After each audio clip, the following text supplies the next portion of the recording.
Good day everybody. मी प्राध्यापक Solanke RDSP college Bhoom जिल्हा उस्मानाबाद वाणिज्य विभाग.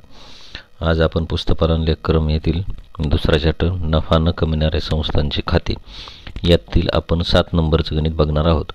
आता 7 नंबरचं गणित नेमकं काय दिले ते आपल्याला प्राप्ती शोधन खाते दिले. त्याच्या आधारे आपल्याला उत्पन्न खर्च खाते आणि ताळेबंद तयार करायला सांगितलं आहे. तो ताळेबंद आपले 31 मार्च 2019 रोजीचा काढायचा आहे. तर आपण त्या संपणाऱ्या वर्षाचं प्राप्ती शोधन खाते दिले.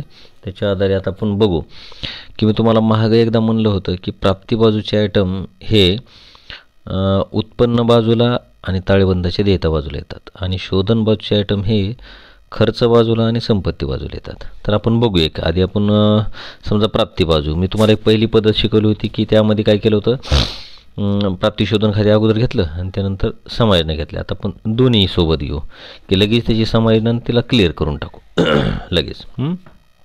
चला आता पहिला आयटम आहे शिल्लक पुढे आणली. शिल्लक पुढे आणलीची एंट्री होत नसते, फक्त वर्गणीची एंट्री होत असते. आता मग त्यामुळे त्याची एंट्री होत नाही म्हणून आपण पुढचा आयटम घेऊ वर्गणी. आता बघायचं वर्गणीची एंट्री दिली. वर्गणी हे आपलं काय आहे, उत्पन्न आहे. मग उत्पन्न असेल तर त्याची एंट्री कुठे येते, उत्पन्न बाजूला. ओके, पण उत्पन्न बाजूला लिहिताना लक्षात घ्यायचं की समायोजन काय आहे का. तर 2 नंबरची समायोजन आपण चेक केली असेल की वर्गणी या पदामध्ये आगाऊ मिळालेल्या वर्गणीचे 1000 रुपयाचा समावेश आहे आणि चालू वर्षाची अप्राप्त वर्गणी ₹500चा समावेश आहे. तर आपण हे बघायची की आगाऊ मिळालेली वर्गणी म्हणलं की ह्या वर्षाची तर मिळाली, पण एक्स्ट्रा रक्कम मिळाली. एक्स्ट्रा म्हणले की ते पुढच्या वर्षाची, मग पुढील असते. मग पुढील असेल तर ते काय करावं लागतं, वजा करावं लागतं. आणि आपण दुसरी एंट्री आपण जर चेक केली इथं मध्ये आपण बघितली तर दुसरी एंट्री आपण पूर्वप्राप्त वर्गणी म्हणून इथं लगेच आपल्याला करावं लागते देयता बाजूला. अशा 2 एंट्र्या होत असतात, कधी बी बघायला लक्षात ठेवायचं ह्यामध्ये. आता पुढं आपण बघू आणि त्यामध्ये दिले की लगेच चालू वर्षाची अप्राप्त वर्गणी किती आहे, 500. मग अप्राप्त असेल तर ते काय होत असते, प्लस होत असते. ओके, आता बघू आपण देणगी. देणगी किती दिली आहे, 5000 रुपये. पण देणगीवर काय समायोजन आहे का बघून घ्यायचं, काही नसेल. देणगी आपलं काय आहे, उत्पन्न म्हणलं की ते उत्पन्न बाजूला त्याची एंट्री करायची. प्रवेश शुल्क हे आपलं काय आहे, उत्पन्न आहे. पण प्रवेश शुल्कावर काय समायोजन आहे का, तर आपले 4 नंबर समायोजन आहे की त्याचं 50% रकमेचं भांडवलीकरण करा म्हणलं की मग प्रवेश शुल्कातून 50% रक्कम आपण काय करायची, वजा करायची 2000 रुपये. आणि त्याची सेकंड एंट्री ही ताळेबंदाच्या देयता बाजूला भांडवल निधीमध्ये प्लस करायची किंवा डायरेक्ट एंट्री. पण भांडवल निधी प्लस केलं तर काय हरकत नाही, याच्यामुळे चुकीचं नाही आहे. पुढची एंट्री आपण बघू, व्याज हे आपलं काय आहे, उत्पन्न आहे. उत्पन्न असेल तर मग त्याची एंट्री उत्पन्न बाजूला, त्याच्यावर कुठलीही समायोजन नाही, त्यामुळं ती लिहायची काही आपल्याला गरज नाही.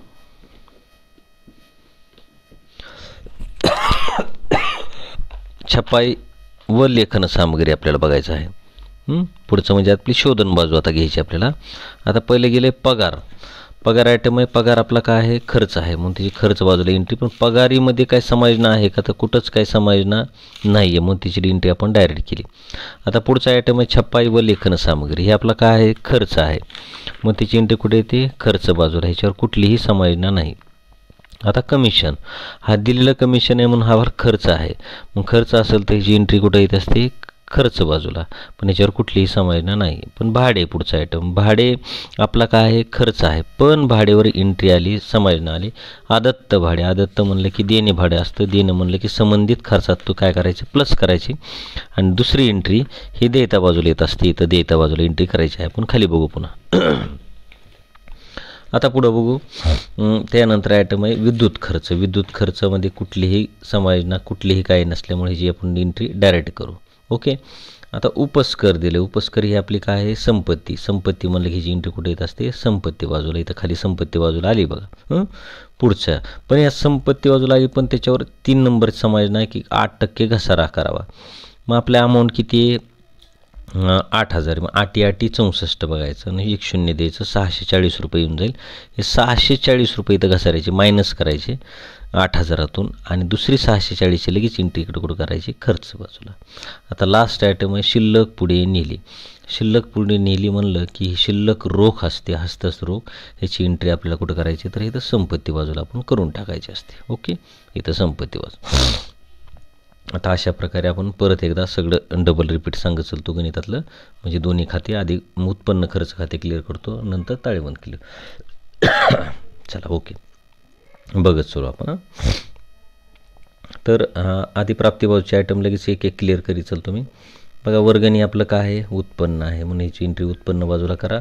आणि त्याच्यामध्ये काय करा, आगाऊ मिळालेली जी वर्गणी 2 नंबर समाजना दिली, आगाऊ मिळालेली वर्गणी म्हणलं की हे आपलं देणं राहतं, म्हणून संबंधित खर्चातून मायनस करायचं म्हणून आपण मायनस केली. आणि दुसरी एंट्री आपण देयता बाजूला आपण नंतर बघू. ह्याच्यामध्ये आधी उत्पन्न बाजू क्लिअर करतो. आणि अप्राप्त वर्गणी हे आपलं काय आहे, येणं आहे. येणं म्हणलं की ह्याची एंट्री ते संबंधित खर्चामध्ये काय करायचं, प्लस करायचं, संबंधित उत्पन्नात प्लस करायची. दुसरी एंट्री ती येणं राहतं म्हणून त्याची एंट्री संपत्ती बाजूला डायरेक्ट एंट्री करायची. ओके. देणगी महसुली उत्पन्न आहे म्हणून त्याची एंट्री डायरेक्ट महसुली, त्याच्यावर कुठलीही समायोजना नाही. प्रवेश शुल्क ह्याच्यावर समायोजना आहे.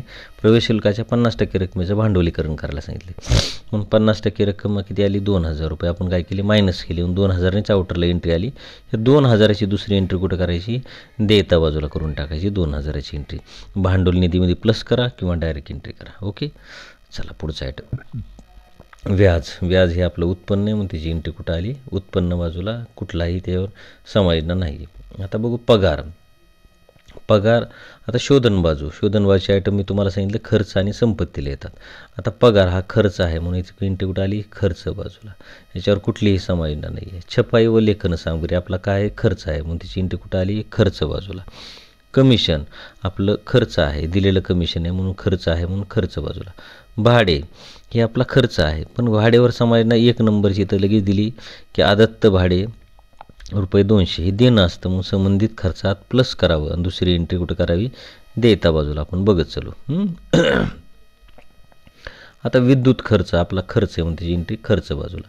आता उपस्कर ही आपली काय आहे, संपत्ती आहे, पण त्याच्यावर 8% दराने आपल्याला काय सांगितलं, घसारा आकारला सांगितला आहे. मग घसारा आपण त्याला 8% काढला, तो 8000च्या 8% येतो 840 रुपये, म्हणून आपण 640 रुपये येतो 8×8=64 प्रमाणे. मग 640 काय करायचे, 8000 तो मायनस करायचे आणि त्याची दुसरी एंट्री हे आपण खर्च बाजूला करावी लागते. ओके. आता शिल्लक पुढे नेली, ही शिल्लक पुढे नेली, हस्तस्थ रोख असते, शेवटची रोख शिल्लक आहे. रोख शिल्लक असेल तर हिची एंट्री कुठं करायची, तर संपत्ती बाजूला करायची. अशा प्रकारे आपण काय केलं, उत्पन्न खर्च खात्याचं सगळ्या एंट्र्या संपलेल्या आहेत. आता आपण बघत चालायचं की उत्पन्न खर्च खात्याची काय करायची, जमा बाजूची बेरीज 12500 येते, तर नाय बाजूची कमी येते, तर वजावट केली असता 2660 रुपये हा वाढवा येतो.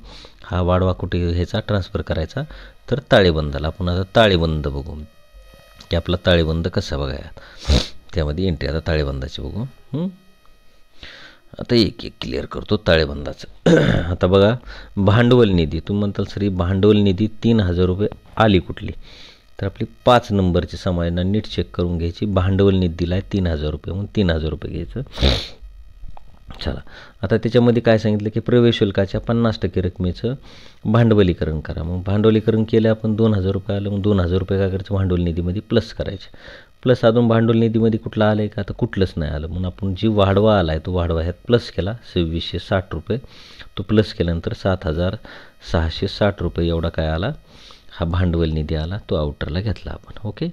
आता बघायचं अजून हे झालं, म्हणजे झाले एंट्री. आता आपण बघायचे की प्राप्तिबाजूचे आयटम हे तुम्हाला सांगितलं की उत्पन्नाला आणि देयताला येतात. आपण बघायचे की प्राप्तिबाजूचे असे कोणते आयटम आहे जे अजून देयताला येतात, तर इथला एक कुठलाच आयटम देयताला येत नाही, फक्त वर्गणी ती समायोजनामधली येते, म्हणून इथं काहीच नाही इफेक्ट. आता बघायचं शोधनबाजूचे आयटम संपत्तीला कुठले येतात, फक्त हे 2 आयटम आहेत. कोणते, उपस्कर आणि शिल्लक पुढे नेली. तर आपण बघितलं उपस्कर आहे, उपस्कर म्हणजेच फर्निचर दिले, मग फर्निचरची रक्कम किती आहे 8000 रुपये, त्याच्यावर 8% दराने घसारा आला 640, मग तो मायनस करणे आणि दुसरी एंट्री आपण खर्च बाजूला टाकणे. ओके. ही शिल्लक पुढे नेली, आपली रोख शिल्लक असते म्हणून हिची एंट्री कुठे करायची, संपत्ती बाजूला. ओके. आता बघा 2 नंबरची समायोजन आहे की वर्गणी या पदामध्ये आगाऊ मिळालेल्या वर्गणीच्या 1000 आगाऊ मिळाले म्हणलं हे आपलं काय असतं, देणं असतं, म्हणलं की ह्याची एंट्री पहिली देयता बाजूला करून टाकायची. आणि दुसरं की चालू वर्षाची अप्राप्त वर्गणी 500 आहे म्हणलं की ह्याची एंट्री ती येणं असतं. येणं म्हणलं की त्याची एंट्री संपत्ती बाजूला. आताच बघितलं असं की ताळेबंद पत्रकांची दोन्ही बाजूची बेरीज 8,860नी टॅली होते. अशा प्रकारे आहे. जर कुणाला ह्याच्यात डाऊट असेल तर मला कमेंट करा, वैयक्तिक सांगा.